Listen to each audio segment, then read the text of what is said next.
Hello everyone.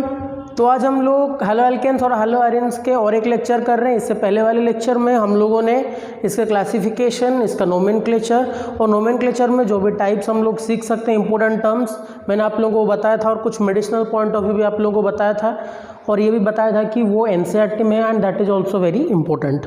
तो बच्चों आज जो हम लोग स्टार्ट करेंगे that is nature of CX bond. ठीक है, तो बच्चों जो हेलो एल्केन्स है, हेलो एल्केन्स में as the name suggest carbon और हैलोजन के बीच में बॉन्ड है। तो ऑब्वियस सी बात है, तो मैं यहाँ पे कार्बन कर लेता हूँ, यहाँ पे हैलोजन। तो बच्चों हम लोगों को ये पता है कि हैलोजन क्या होता है। Halogen is the most electronegative group, जिसमें कि हम लोगों को ये पता है fluorine is the most electronegative element. Fluorine क्या है, सबसे ज़्यादा इलेक्ट्रोनेगेटिव एलिमेंट है। फ्लोरीन के बाद क्लोरीन, फिर ब्रोमीन, फिर आयोडीन। तो कार्बन के कंपैरिजन में जो हैलोजन है वो क्या है, दैट इज मोर इलेक्ट्रोनेगेटिव। आज ये मोर इलेक्ट्रोनेगेटिव है तो ये क्या करेगा, यहाँ पे जो C और X के बीच में बॉन्ड होगा, यहाँ पे बच्चों पोलराइजेशन आएगा। बॉन्ड में क्या होगा बच्चों, पोलराइजेशन आएगा। पोलराइजेशन मतलब यहाँ पे ये जो बॉन्ड में इलेक्ट्रॉन होंगे that would be attracted towards halogen. Halogen क्या करेगा, हैलोजन और कार्बन के बीच में जो बॉन्ड है, एज हैलोजन का इलेक्ट्रोनेगेटिविटी ज़्यादा है, वो क्या करेगा, कार्बन के पास जो इलेक्ट्रॉन होगा, वो जो बॉन्ड होगा, वो इलेक्ट्रॉन को थोड़ा अपनी तरफ खींचने को ट्राई करेगा। वो चाहेगा कि ये जो इलेक्ट्रॉन का क्लाउड है इसके ऊपर, ये बॉन्ड के ऊपर, ये थोड़ा सा शिफ्ट होके हैलोजन के पास रहे।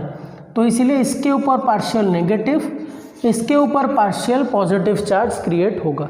That is known as polarizability और this is known as polarization. ठीक है, इसके ऊपर पार्शियल नेगेटिव, इसके ऊपर पार्शियल पॉजिटिव।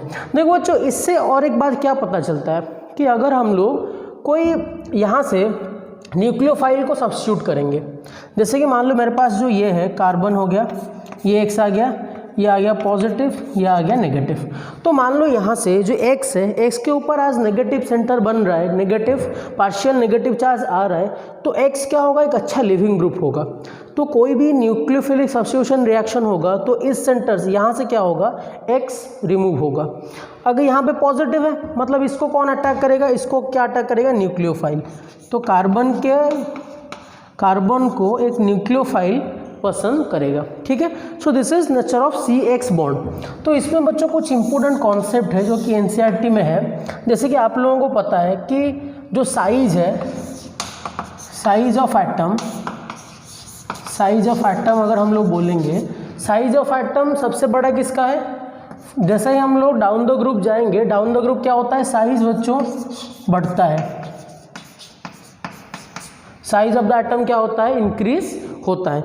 तो बच्चों यहाँ पे एक इंपॉर्टेंट क्वेश्चन है, मैं अगर पूछूंगा बॉन्ड लेंथ, मुझे सोच के बच्चों आंसर देना, खुद मन में ही सोचो। अगर मैं बॉन्ड लेंथ बोलूँगा CF, CCl, CBr and CI, ये चारों है मेरे पास, CF, CCl, CBr and CI।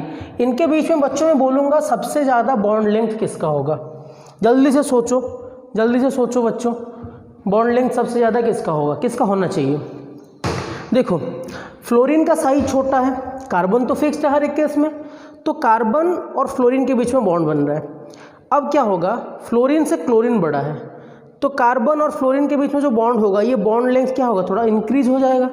मान लो मेरे पास ये कार्बन है, यहाँ पे ये फ्लोरीन है, तो ऐसे बॉन्ड बन रहा है। अब ये क्या हो गया, ये हो गया ऐसे फ्लोरीन हो गया। अब क्या होगा, बॉन्ड लेंथ इंक्रीज कर जाएगा। तो जैसे जैसे हम लोग डाउन द ग्रुप जाएंगे तो बॉन्ड लेंथ भी क्या होगा बच्चों, बॉन्ड लेंथ क्या होगा, इंक्रीज होगा। खुद सोचो, कार्बन है, छोटा सा फ्लोरीन है, बॉन्ड लेंथ बन रहा है। अब क्लोरीन क्या हो रहा है, इंक्रीज हो रहा है, तो कार्बन और क्लोरीन के बीच में बॉन्ड लेंथ भी क्या होगा, इंक्रीज करेगा। तो इसका मतलब डाउन द ग्रुप अगर जाएंगे CF, CCl, CBr, CI, तो बॉन्ड लेंथ क्या होता है, बॉन्ड लेंथ इंक्रीज होता है, बॉन्ड लेंथ इंक्रीज होता है। और बच्चों आप लोगों को पता होगा ये बात, bond length is inversely proportional to bond strength.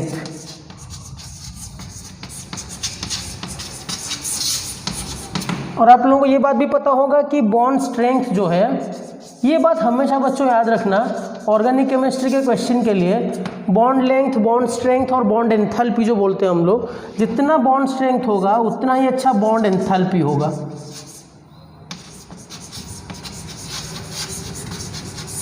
Bond enthalpy, तो यहाँ पे बच्चों हम लोग क्या लिख सकते हैं, bond strength inversely proportional to 1 by bond strength. यहाँ पे लिख सकते हैं इनवर्सली प्रोपोर्शनल टू बॉन्ड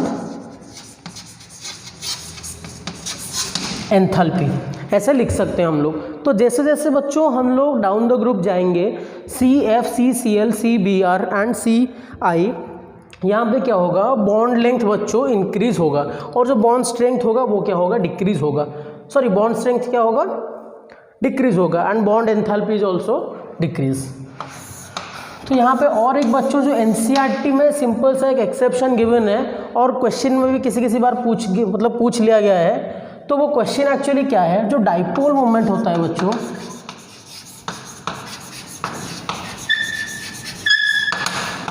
आपने फिजिक्स में पढ़ा होगा, dipole moment equal to charge into distance.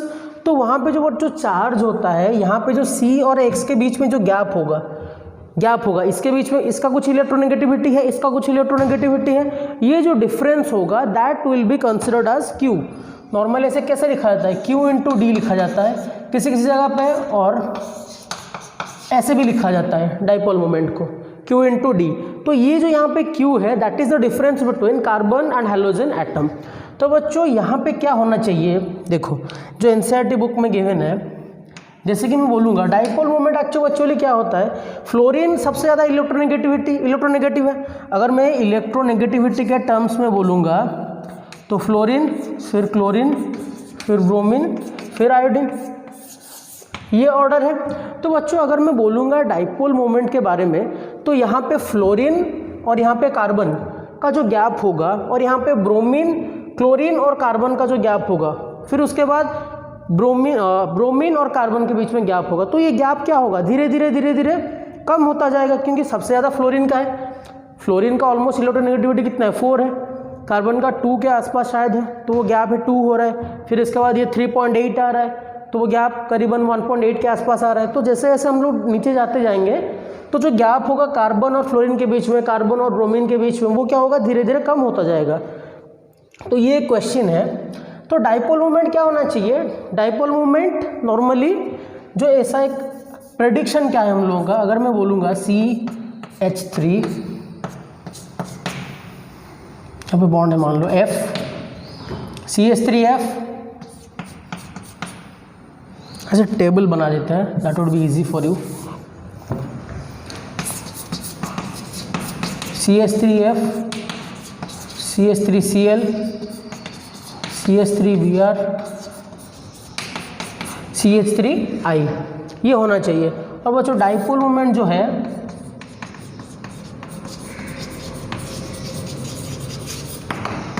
देखो टेक्निकली अगर देखेंगे सबसे ज़्यादा क्या होना चाहिए, CH3F, फिर CH3Cl, फिर CH3Br, फिर उसके बाद CH3I।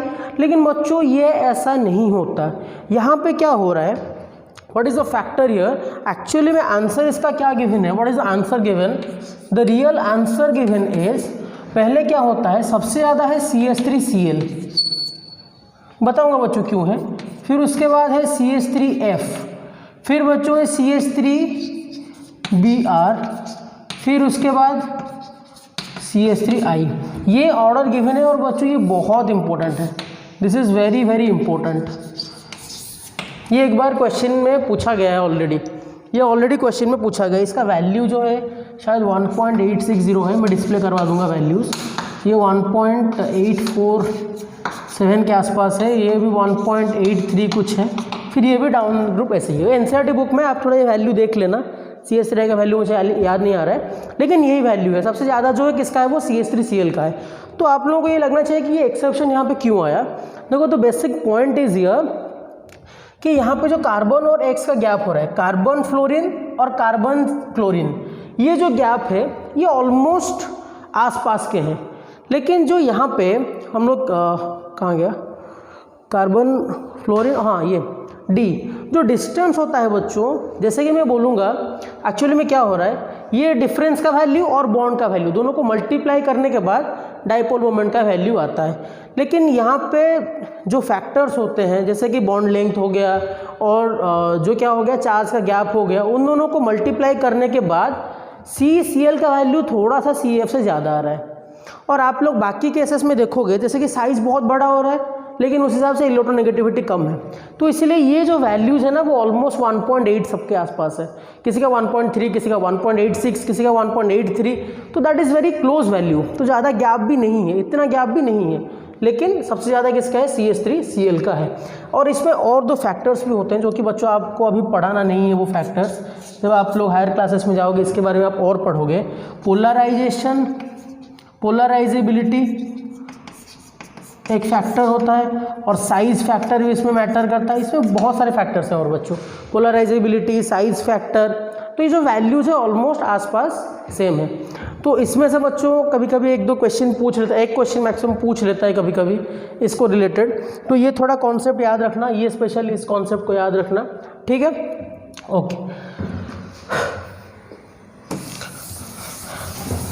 तो बच्चों इसके बाद जो हम लोग स्टार्ट करेंगे दैट वुड बी प्रिपरेशन।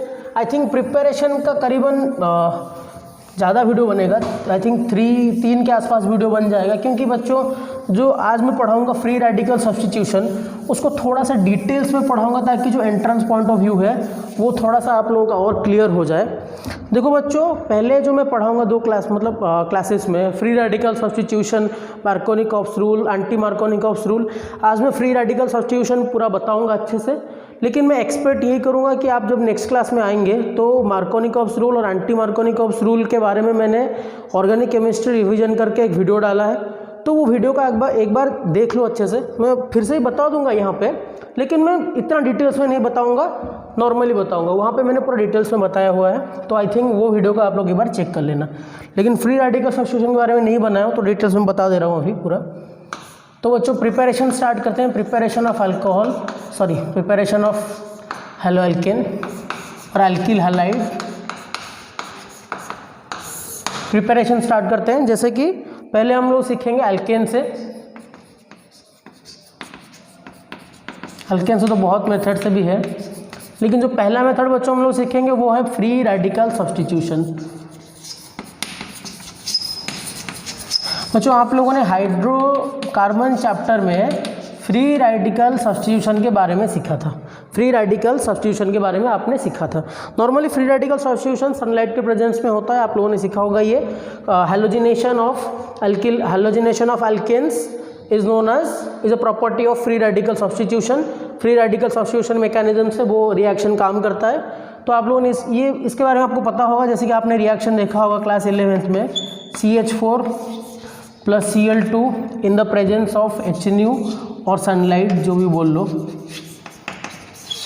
क्या होता था बच्चों, एक क्लोरीन आके एक हाइड्रोजन को रिप्लेस करता था, free radical substitution. Free radical इसीलिए इसका नाम है क्योंकि रेडिकल जो है, रेडिकल इट्स इंटरमीडिएट, लेकिन यहाँ पे सब्स्टिट्यूशन रिएक्शन है, एक क्लोरीन एक हाइड्रोजन को रिप्लेस कर रहा है। यहाँ पे CH4 के पास जो 4 हाइड्रोजन है, CH4 के पास जो 4 हाइड्रोजन है, इसमें से एक को क्या कर रहा है, रिप्लेस कर रहा है क्लोरीन। एक क्लोरीन यहाँ से हाइड्रोजन को रिप्लेस करेगा और बच्चों क्या बन जाएगा, यहाँ पे CH, यहाँ पे H और यहाँ पे Cl, CH3Cl और यहाँ पे HCl। ये रिएक्शन बच्चों क्या होता है, this reaction is further carried out, अगर इसको स्टॉप नहीं किया गया, this reaction is further carried out, और वो क्या होता है, यहाँ पे स्टॉप नहीं होता, ये फर्दर प्रोसीड करता है बच्चों। जैसे कि यहाँ पे ये फिर से क्या करेगा, क्लोरीन के साथ और सनलाइट के साथ रिएक्ट करेगा। यहाँ पे बना देते हैं, यहाँ पे ये रिएक्ट करके फिर से क्या बनाएगा बच्चों, फिर से एक हाइड्रोजन को यहाँ पे क्लोरीन दे देते हैं। तो ये क्लोरीन रिप्लेस कर, यहाँ पे क्लोरीन आ गया पहले, अब यहाँ से एक हाइड्रोजन को क्लोरीन रिप्लेस कर लेगा। तो क्या होगा बच्चों, यहाँ पे CH2Cl2, फिर से यहाँ से एक हाइड्रोजन रिप्लेस होगा तो क्या होगा, CHCl3, फिर से वापस से क्या होगा, फिर यहाँ पे आ जाएगा बच्चों CCl4। तो ये जो रिएक्शन है आप लोगों ने बच्चों सीखा हुआ था, फ्री रेडिकल सब्स्टिट्यूशन। ये जो मैकेनिज्म है यहाँ पे बच्चों, फ्री रेडिकल सब्स्टिट्यूशन के 3 स्टेप्स हैं। जो 3 स्टेप्स है इसका basic important steps, those are initiation, propagation और बच्चों क्या है, termination. Initiation, propagation and termination. बच्चों इनिशिएशन में क्या होता है, इनिशिएशन में पहले रेडिकल फॉर्मेशन होता है, पहले क्या होता है, फॉर्मेशन ऑफ रेडिकल। फिर प्रोपागेशन स्टेप में क्या होता है, रेडिकल एक स्टेबल कंपाउंड के साथ मिलके, रेडिकल एक स्टेबल कंपाउंड के साथ मिलके कुछ प्रोडक्ट्स बनाता है और फ्री रेडिकल्स बनाता है। F.R लिख रहा हूँ, फ्री रेडिकल्स बनाता है। और टर्मिनेशन स्टेप में the removal of free radicals, वो आपस में मिलके क्या करते हैं, फ्री रेडिकल को ख़त्म कर देते हैं। ठीक है, तो बच्चों ये तीनों स्टेप है, इनिशिएशन, प्रोपागेशन एंड टर्मिनेशन, जिसको पार्ट पार्ट करके हम लोग पढ़ेंगे। अभी पूरा स्टेप में बताऊंगा इनिशिएशन क्या है, प्रोपागेशन क्या है, टर्मिनेशन क्या है। और इसके बाद एक एग्जाम्पल दूंगा जिसको मैं काइनेटिक्स के साथ कंपेयर करके आपको आंसर बताऊंगा वो क्या है। तो आई थिंक ये अभी आप लोगों के दिमाग में आ गया होगा। तो स्टार्ट करते हैं, इनिशिएशन कैसे हो रहा है, ये रिएक्शन को थोड़ा याद रखो दिमाग में।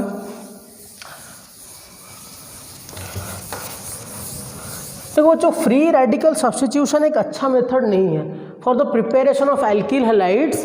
Free radical substitution is not a good method, क्योंकि इसमें बहुत सारे दूसरे प्रोडक्ट्स भी आते हैं। So it is not a good method for yielding alkyl halides, याद रखना ये बात। तो बच्चों पहले इनिशिएशन से स्टार्ट करते हैं। इनिशिएशन में पहले क्या होता है, what is the step in initiation. जो सनलाइट है, सनलाइट क्या करता है, क्लोरीन और उन क्लोरीन के बीच में बॉन्ड को तोड़ने के लिए हेल्पफुल होता है। ये ऐसे, यहाँ पे ऐसे। तो यहाँ पे क्या होता है बच्चों, एक फ्री रेडिकल मिलता है और इसको ऐसे भी लिख सकते हो 2Cl dot. Due to the presence of sunlight यहाँ पे क्या होता है, क्लोरीन का बॉन्ड टूटता है, इसके पास एक इलेक्ट्रॉन, इसके पास एक इलेक्ट्रॉन, तो क्या प्रोड्यूस होता है बच्चों, फ्री रेडिकल प्रोड्यूस होता है। अच्छा बच्चों और एक बात आप लोगों को बता दूं, जो कि प्रॉपर्टीज में एक्चुअली बोलना चाहिए, बोल दे रहा हूँ। जो फ्री रेडिकल है बच्चों, फ्री रेडिकल में ऑर्डर क्या है, the order is 3 degree, greater than 2 degree, greater than 1 degree, greater than 0 degree बोलते हैं, या फिर मिथाइल भी बोलते हैं। मिथाइल ये क्या है बच्चों, जैसे कि 3 डिग्री में बोलूँगा, यहाँ पे C, यहाँ पे CH3 लगा देता हूँ। R ग्रुप लगा सकते हो कोई भी, मैं CH3 लगा दे रहा हूँ अभी। यहाँ पे एक रेडिकल, ठीक है। ये जो रेडिकल है कार्बन के ऊपर, उसको 3 डोनेटिंग ग्रुप्स डोनेट कर रहे हैं, तो इसलिए वो ज़्यादा स्टेबल है। यहाँ पे C, यहाँ पे CH3, यहाँ पे CH3, ये बॉन्ड है से, और यहाँ पे ये H, यहाँ पे डॉट, ये हो गया 2 डिग्री। यहाँ पे कर देते हैं CH3 CH2 डॉट, और यहाँ पे कर देते हैं CH3 डॉट। देखो बच्चों ये जो स्टेबिलिटी ऑर्डर है, ये रेडिकल का स्टेबिलिटी ऑर्डर है, 3 degree, greater than 2 degree, greater than 1 degree. इसमें एक पॉइंट भी बोला जाता है जो थोड़ा सा कंफ्यूजिंग है, लेकिन अच्छे रेफरेंस बुक में इसके बारे में लिखा गया है। सिंपल सी बात है, ये कोई ज़्यादा बड़ी बात नहीं है, आपको पता भी होगा ये बात, कि यहाँ पे जो कार्बन और हाइड्रोजन के बीच में बॉन्ड है, सॉरी कार्बन और हाइड्रोजन के बीच में बॉन्ड होगा, सॉरी कार्बन एंड हाइड्रोजन के बीच में बॉन्ड होगा। जैसे कि देखो मीथेन के केस में, in the case of methane CH, ये कार्बन और हाइड्रोजन के बीच में ये जो बॉन्ड है यहाँ पे, तो ये बॉन्ड अगर टूटेगा तो यहाँ पे क्या होगा, क्रिएट होगा फ्री रेडिकल। ठीक है, यहाँ पे जो बॉन्ड टूटेगा ये क्या प्रोड्यूस होगा, फ्री रेडिकल प्रोड्यूस होगा। तो इस केस में ये जो कार्बन हाइड्रोजन के बीच में जो तोड़ने के लिए एनर्जी चाहिए, क्योंकि कार्बन और हाइड्रोजन अगर बॉन्ड टूटेगा तभी क्या होगा, फ्री रेडिकल प्रोड्यूस होगा उस केस में। तो यहाँ पे ये जो एनर्जी है to break the carbon hydrogen bond is very higher. यहाँ पे ये बॉन्ड CH4 से, देखो CH4 से यहाँ से एक H टूटा, फिर ये बनेगा, मान लो यहाँ पे C है, H है, यहाँ पे क्या है CH3 CH2 और एक कार्बन होता, तो वहाँ पे कार्बन और हाइड्रोजन के बीच में जो तोड़ने के लिए एनर्जी चाहिए तो वो थोड़ा सा क्या है, कम है as compare to this one. तो जैसे जैसे स्टेबिलिटी बढ़ता है, कार्बन हाइड्रोजन का बॉन्ड तोड़ के ये रेडिकल बनाने में जो एनर्जी चाहिए होता है ना वो ज़्यादा चाहिए होता है। जैसे कि CH4 से क्या बना है, ये बना है, तो C और H को तोड़ने के लिए जो एनर्जी चाहिए to make it free radical वो बहुत ज़्यादा होता है। और आपको पता है हमारे केमिस्ट्री सिस्टम में जिसका एनर्जी ज़्यादा होता है सिस्टम का वो स्टेबल होता है, लेकिन यहाँ पे ये बॉन्ड टूटेगा, मतलब ये अगर टूटेगा तभी फ्री रेडिकल बनेगा ना, फिर हम लोग स्टेबिलिटी देखेंगे। तो इसका मन ही नहीं है, बहुत ही ज़्यादा एनर्जी चाहिए इसको। अगर यहाँ पे क्या होता है, अगर मान लो यहाँ पे एक H होता, इन दोनों के बीच में कंपैरिजन करते हैं, C यहाँ पे R ग्रुप, यहाँ पे R ग्रुप, यहाँ पे R ग्रुप, यहाँ पे H। इस वाले केस में जो CH का बॉन्ड तोड़ने का एनर्जी है वो कम है as compare to this one, तो ये कम एनर्जी में टूट जाता है तो अच्छा फ्री रेडिकल बन जाता है। तो इसीलिए ये एक बात को याद रखना कि ये जो केस में अल्केन से जो 3 डिग्री कार्बन होता है और 2 डिग्री 1 डिग्री और 0 डिग्री कार्बन है वो उस वाले केस में, तो वहाँ पे जो C और H में बॉन्ड तोड़ने का एनर्जी है वो उसमें सबसे कम है मिथाइल ग्रुप में, सॉरी सबसे ज़्यादा है मिथाइल ग्रुप में। ठीक है, ये कॉन्सेप्ट को याद रखना। तो यहाँ पे हम लोग थे इनिशिएशन स्टेप पे। इनिशिएशन में क्लोरीन के बीच में क्या हुआ, होमोलिटिक क्लीवेज फॉर्मेशन इसको बोलते हैं, ताकि ये क्लीवेज होके बॉन्ड क्लीवेज होके एक Cl डॉट और यहाँ पे एक Cl डॉट फॉर्मेशन हो गया। ठीक है, this is the initiation step जहाँ पे फ्री रेडिकल प्रोड्यूस हुआ। तो वहाँ पे प्रोपागेशन पे क्या होगा, प्रोपागेशन में step 1 is, in propagation the step 1 is, पहले क्या होगा, जो Cl डॉट फॉर्मेशन हुआ, अब केस में सबसे स्टेबल कंपाउंड कौन है हमारे पास, CH4 है। तो यहाँ पे क्या होगा, जो CH4 है हमारे पास उसको अटैक करेगा क्लोरीन फ्री रेडिकल। अब यहाँ पे क्या होगा, ये बॉन्ड टूटेगा। देखो यहाँ पे ये बॉन्ड अगर टूटेगा तो क्या क्या फ्री रेडिकल बन सकते हैं, CH3 डॉट और H डॉट। अब CH3 dot is more stable then H dot, H dot थोड़ा सा अनस्टेबल है, तो वो चाहेगा कि मैं Cl डॉट के साथ मिल जाऊं, क्योंकि CH3 डॉट और H डॉट के कंपैरिजन में H डॉट थोड़ा सा क्या है, अनस्टेबल है। आप लोग फिर बोल पाते कि सर अगर से यहाँ से H को हटा दो, Cl को यहाँ पे जोड़ दो, काम खत्म, हम लोगों का प्रोडक्ट मिल गया, लेकिन ऐसा नहीं होता। CH3 डॉट के कंपैरिजन में H डॉट ज़्यादा अनस्टेबल होता है। तो यहाँ पे ये जो बॉन्ड टूटेगा यहाँ से ये आके इसके साथ अटैच होगा, तो ये क्या होगा, यहाँ से अगर हाइड्रोजन चला गया एज इन फ्री रेडिकल तो यहाँ पे डॉट क्रिएट होगा, so this should be CH3 dot और यहाँ पे प्रोड्यूस हो जाएगा HCl। देखो बच्चों अब क्या होंगे, CH3 डॉट हो गया। अब CH3 डॉट भी क्या चाहता है कि मैं स्टेबल हो जाऊँ, तो CH3 डॉट वापस से क्या करेगा, CH3 dot will attack the chlorine bond. बदला लेना चल रहा है कि ये इसको मार दिया, अब क्लोरीन CH3 डॉट क्या करेगा, क्लोरीन के बॉन्ड को तोड़ेगा। तो यहाँ पे क्या होगा, ये यहाँ से ऐसे क्लीवेज हुआ होगा, ये ऐसे थोड़ा सा अच्छे से बनाते हैं, this one will break and ये हाफ एरो दे रहा हूँ मैं, ये बॉन्ड आके यहाँ से ये बॉन्ड टूट गया क्लोरीन के बीच में, तो एक तो क्लोरीन डॉट प्रोड्यूस हो गया यहाँ पे, ये क्लोरीन बॉन्ड टूटा मतलब क्लोरीन डॉट प्रोड्यूस हो गया, ये CH3 डॉट और यहाँ पे क्लोरीन डॉट मिलके क्या हो जाएगा, CH3Cl। देखो बच्चों वापस से क्या हो गया, Cl डॉट प्रोड्यूस हो गया। तो यहाँ पे ये जो Cl डॉट प्रोड्यूस हुआ, this step, this Cl dot is again this one. तो जो कंटेनर होगा, कंटेनर में जो बहुत सारे CH4 होंगे, ये वापस से उसको अटैक करेगा। ठीक है, तो ये क्या होगा, this is a chain process. तो यहाँ पे क्या हो रहा है, चेन प्रोपागेट कर रहा है, the chain is propagate, chain propagation step start हो गया। चेन क्या कर रहा है बच्चों, प्रोपागेशन हो गया।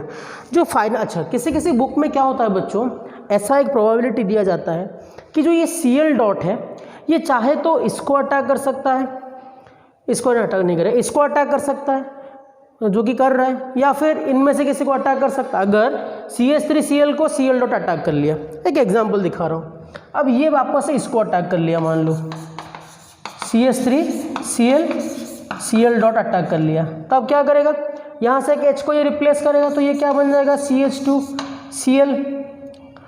CH2 सॉरी ये क्या बनेगा, देखो क्या है ऐसे, ये C है, यहाँ पे H, यहाँ पे H, यहाँ पे H, यहाँ पे Cl, ये Cl डॉट यहाँ से H ले जाएगा, तो यहाँ पे ये CH2 डॉट होगा, CH2 डॉट होगा और वहाँ पे HCl बना होगा। मैं ये दिखा रहा हूँ, ये आप खुद से कर सकते हो।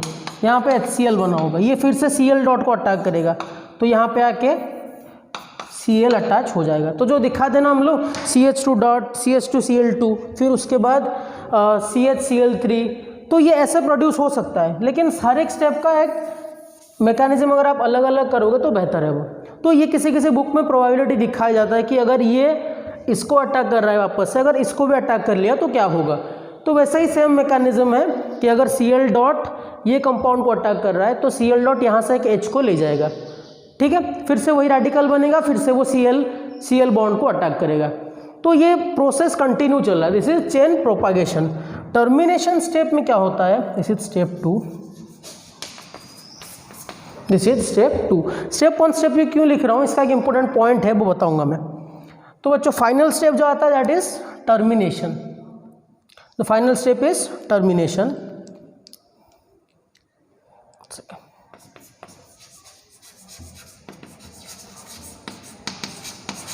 टर्मिनेशन में क्या होता है बच्चों, जो जितने भी फ्री रेडिकल होते हैं, फ्री रेडिकल क्या होते हैं, चाहते हैं कि फ्री रेडिकल चाहते हैं कि मैं कैसे ख़त्म हो जाऊं, क्योंकि फ्री रेडिकल नॉर्मली कुछ अनस्टेबल होते हैं, बहुत रिएक्टिव होते हैं और हाई एनर्जी के प्रेजेंस में होता है। तो वो चाहते हैं कि कितने जल्दी हम लोग क्या हो जाए, प्रोडक्ट में फॉर्मेशन हो जाए या फिर हम लोग आपस में फ्री रेडिकल को ख़त्म कर दें। और एक इम्पोर्टेंट बात बच्चों हमेशा याद रखना कि जो चेन प्रोपागेशन, यहाँ पे जो ये चेन सिस्टम चल रहा है, चेन रिएक्शन पर चल रहा है, यहाँ पे चेन प्रोपागेशन स्टेप, यहाँ पे जो रेडिकल का, यहाँ पे जो रेडिकल का कॉन्सेंट्रेशन होता है बच्चों बहुत कम होता है। Radical concentration is very low, ये इस बात को याद रखना। यहाँ पे जो रेडिकल का कॉन्सेंट्रेशन है बच्चों फाइनल स्टेप में आते आते दैट इज़ वेरी लो। तो इसीलिए जो फाइनल स्टेप में इनका टेंडेंसी ये नहीं रहता है कि मेन कंपाउंड को मैं फिर से अटैक कर लूँ। तो ये आपस में क्या होते हैं, जो लास्ट में टर्मिनेशन स्टेप में जो रेडिकल्स बने होते हैं, जो बच जाते हैं, वो आपस में कंबाइन करके एक प्रोडक्ट बनाते हैं जो कि बहुत कम अमाउंट में आता है। टर्मिनेशन स्टेप में मैक्सिमम जो फ्री रेडिकल्स अपने अपने बीच में कंबाइन होकर प्रोडक्ट आता है वो बहुत ही कम अमाउंट में आता है, सारे कम अमाउंट में नहीं आता। जैसे कि देखो टर्मिनेशन स्टेप में फ्री रेडिकल क्या क्या बचा हुआ है, the ones that are left are यहाँ पे CH3 डॉट, ठीक है, और क्या बचा हुआ है Cl डॉट। अब CH3 डॉट अगर Cl डॉट के साथ मिलेगा तो क्या बनाएगा, CH3Cl which is our main compound, CH3Cl तो बन रहा है, और यहाँ पे Cl डॉट के साथ मिलेगा तो क्या बनेगा Cl2, ठीक है। अब CH3 डॉट के साथ मिलेगा तो क्या होगा C2H6। तो बच्चों यहाँ पे ये तो अच्छा अमाउंट में आएगा, लेकिन ये जो दोनों आएंगे ये बहुत ही कम अमाउंट में आएंगे। This is chain initiation, propagation and termination, ठीक है। तो आई थिंक ये आप लोगों को समझ में आ गया होगा। इसमें एक इम्पोर्टेंट पॉइंट है बच्चों, जो कि द पॉइंट इज, देखो बच्चों पूरा डिटेल्स में इसका काइनेटिक्स बता रहा हूँ, तो काइनेटिक्स बताऊंगा अभी आप लोगों को। इसमें बच्चों याद रखना जितने भी चेन इनिशिएशन के फर्स्ट स्टेप है, चेन प्रोपागेशन के फर्स्ट स्टेप है, the first step of chain propagation is always exothermic except for methane. Methane को छोड़ के और स्पेशली क्लोरीनेशन में, सब केस के लिए अलग अलग होता है। क्लोरीनेशन के केस में जो चेन प्रोपागेशन होता है, कोई भी एल्केन का ले लो आप, chain propagation chlorination first step, chain propagation first step, chlorination of alkane is exothermic except methane. ये एक्सपेरिमेंटली देखा गया है बच्चों, एक्सेप्ट मीथेन। मीथेन का स्टेप जो क्या होता है, मीथेन के केस में, इन केस ऑफ मीथेन वो क्या होता है, वो थोड़ा सा स्लाइटली एंडोथर्मिक होता है। ये जो फर्स्ट स्टेप है ना, ये मीथेन के केस में थोड़ा सा एंडोथर्मिक है, बाकी सारे केस में ये क्या है बच्चों, एक्सोथर्मिक है। तो ये कितना है, +4 किलो जूल के आसपास है, +4 किलोजूल पर मोल, ये कुछ है आसपास इसके।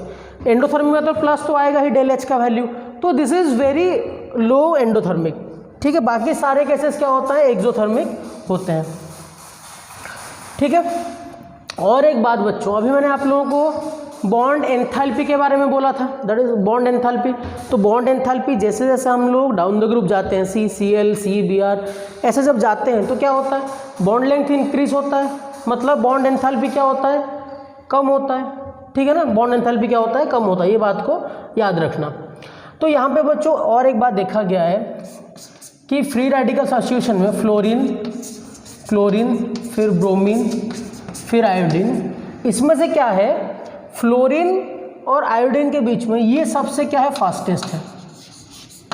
अगर हम लोग हैलोजिनेशन करवा रहे हैं एल्केन का, तो फ्लोरीन इज़ वेरी रिएक्टिव, तो वो क्या होता है, फास्टेस्ट होता है, और ये क्या होता है, स्लोएस्ट होता है।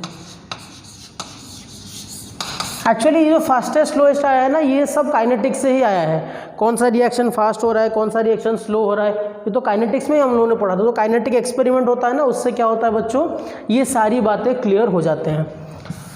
देखो अभी क्या हो रहा है, प्रोपेन का जो एग्जाम्पल मैं लूँगा उससे बहुत सारी चीज़ें आप लोगों को क्लियर हो जाएंगे। देखो बच्चों, अभी क्या कर रहे हैं हम लोग, फ्लोरीन क्लोरीन ये सब बता तो दिया है मैं आपको। इसमें और एक शायद पॉइंट ये था कि अगर मैं CH4 को I2 के साथ रिएक्ट करवाता हूँ, दिस इज़ द स्लोएस्ट, क्योंकि उसका रिएक्टिविटी बहुत स्लो है।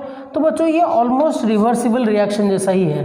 तो ये होता है CH3I + HI, ये रिवर्सिबल रिएक्शन जैसा होता है। तो इसीलिए अच्छा CH3I प्रोड्यूस को, तो प्रोडक्ट साइड में क्या होगा, प्रोडक्ट साइड में HI तो बनेगा ही नहीं, जितना HI बन रहा है वो ख़त्म हो रहा है। तो यहाँ पे क्या होगा, देखो क्या होता है, बहुत इंटरेस्टिंग सी बात है। अगर मैं HI को HiO3 के साथ रिएक्ट करवाता हूँ तो प्रोड्यूस होता है I2 + H2। इसको बैलेंस कर लेना, I2 + H2। जब आयोडीन प्रोड्यूस फिर से बढ़ रहा है तो यहाँ पे ये बढ़ेगा, तो ये बढ़ेगा तो ये फॉरवर्ड प्रोसीड करेगा, तो HI यहाँ पे ख़त्म होते जा रहा है। तो मतलब अच्छा क्या होगा, अच्छा अमाउंट में CH3I प्रोड्यूस होगा। बच्चों ली चैटलियर प्रिंसिपल है, सिंपल सी बात, NCERT में क्लियर वर्ड्स में लिखा है कहीं कहीं जगह पे ली चैटलियर प्रिंसिपल के बारे में, इसको लेके ली चैटलियर प्रिंसिपल को लेके यूज़ किया गया। और जो फ्रिंकलस्टन रिएक्शन है और जो स्वॉर्ट्स रिएक्शन है वो आगे के लेक्चर्स में हम लोग पढ़ेंगे। तो इसको थोड़ा सा अभी वहाँ के लिए स्टॉप रख रहा हूँ कि कैसे हैलोजन के बीच में सब्स्टिट्यूशन रिएक्शन हो रहा है, आपस में हो रहा है, CH3I से कैसे CH3F, वो सब पढ़ाऊँगा मैं। स्वॉर्ट्स रिएक्शन, फ्रिंकलस्टन रिएक्शन वो पढ़ेंगे। तो बच्चों ये क्या था, ये एक इंपॉर्टेंट पॉइंट था, ये भी कभी कभी क्वेश्चन में पूछा गया है। ये पॉइंट्स इंपॉर्टेंट है जो कि याद रखना है आप लोगों को, ठीक है, ओके। तो बच्चों जो प्रोपेन का केस है उसका काइनेटिक्स में आप लोगों को थोड़ा सा समझाता हूँ।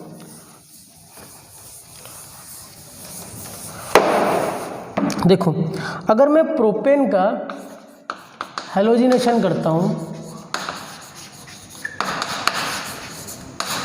ठीक है, Cl2 in the presence of Hν and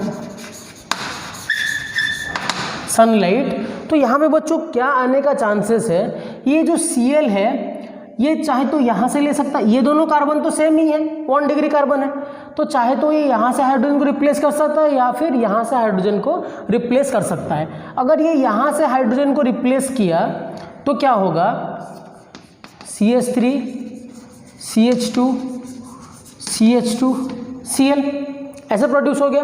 अगर यहाँ से रिप्लेस किया तो क्या बनेगा, CH3 CH CH3 और यहाँ पे Cl ऐसे बन गया। आपको बच्चों पता है कि जब यहाँ से Cl रिमूव हुआ होगा, H रिमूव हुआ होगा, तो यहाँ पे डॉट क्रिएट हुआ होगा 1 डिग्री रेडिकल। जब यहाँ पे Cl लगने से पहले यहाँ पे क्या हुआ होगा, 2 डिग्री रेडिकल होगा। 2 degree is more stable then 1 degree. तो बच्चों जब यहाँ पे Cl अटैच होगा और यहाँ पे Cl अटैच होगा, this will be the major product, this is the minor product. और इसका जो परसेंटेज होता है बच्चों, ये परसेंटेज है 60% इसका और 40% इसका। बच्चों मैं अभी आपको सिलेक्टिविटी, रिएक्टिविटी ये ज़्यादा नहीं पढ़ाऊंगा क्योंकि आई होप कि आप लोगों ने हाइड्रोकार्बन चैप्टर में थोड़ा सा पढ़ा होगा। नहीं तो मैं किसी और दिन इसका एग्जाम्पल करवा के आपको समझा दूंगा, और इसको अभी लेक्चर को बड़ा नहीं करेंगे क्योंकि इसमें बहुत डेप्थ है बच्चों। जितना आप डेप्थ में घुसोगे उतना उतना और डेप्थ है इसका। जैसे कि आपको एक बढ़िया सा एग्जाम्पल दिखा रहा हूँ, क्या है डेप्थ इसका। मैं अगर यही same compound CH3 CH2 CH3 और यहाँ पे ब्रोमीन करवा देता हूँ HNO और सनलाइट, तो वापस से वही सेम कंडीशन आएगा। क्या होगा यहाँ पे बता दो, CH3 CH2 CH2 यहाँ पे ब्रोमीन यहाँ से रिप्लेस होगा। अब क्या होगा, CH3 CH यहाँ पे ब्रोमीन यहाँ पे CH3। तो आपको क्या लग रहा हो कि ये 60% या 40% आ रहा है? नहीं बच्चों, यहाँ पे ये क्या होता है, this is 97% and this is 3%। तो कहानी पूरा चेंज हो रहा है। क्लोरीनेशन में यहाँ पे जो इसका फर्स्ट स्टेप होगा ना, ये थोड़ा सा एंडोथर्मिक होता है, ये एक्सोथर्मिक होता है। इन दोनों का ग्राफ बनाता हूँ, देखो अभी ये मजा आएगा। I know this is a very a bit depth, but इसको बच्चों आपको समझना होगा। ये एनर्जी का डायग्राम बना देते हैं दोनों के लिए, ठीक है। ये एनर्जी है, ये टाइम है, वो सब नहीं लिख रहा हूँ। तो बच्चों यहाँ पे क्या होता है, ये वाले रिएक्शन में व्हाट हैपेंस,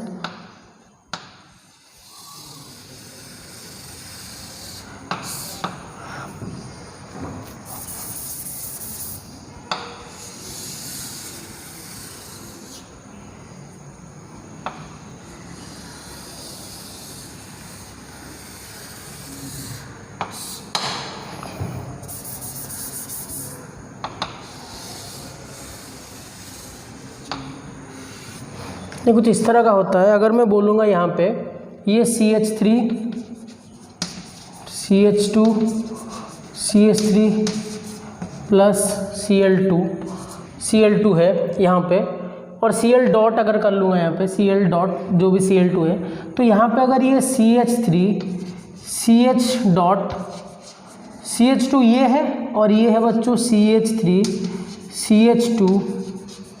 CH2 डॉट, तो बच्चों इससे इसका एनर्जी ज़्यादा है।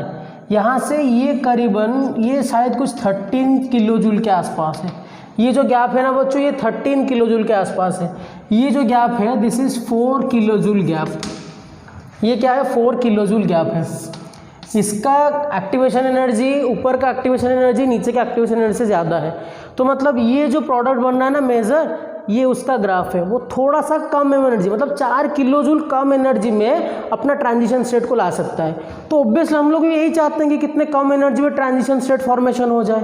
लेकिन बच्चों ब्रोमिनेशन के केस में क्या होता है, अब ये और ज़्यादा लिख नहीं रहा हूँ, तो यहाँ पे ये कुछ इस तरह का हो जाता है बच्चों।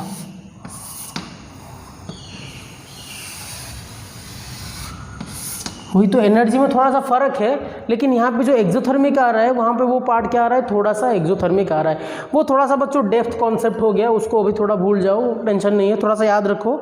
जब हम लोग एडवांस का क्वेश्चन करेंगे तो उसमें थोड़ा सा मैं यूज़ करूँगा, तभी फिर से बता दूंगा मैं। तो इसको अभी थोड़ा सा भूल जाओ, बस ये याद रखो, ये जितना स्टेबल कार्बोकैटायन है उसको याद रखना है। और बच्चों फ्री रेडिकल सब्स्टिट्यूशन को यहाँ पे ख़त्म करता हूँ मैं, और इसके बारे में ज़्यादा अभी बोलता नहीं हूँ, क्योंकि इसका जो और डेप्थ होगा जब मैं हाइड्रोकार्बन पढ़ाऊँगा या फिर कभी एक्स्ट्रा क्लास अगर मैं लूँगा तो उस टाइम पे मैं इसके ऊपर और डेप्थ में बात कर पाऊँगा, इससे और डेप्थ में बोलूँगा। अभी के लिए ये इतना ही जानना आप लोगों के लिए इम्पोर्टेंट है।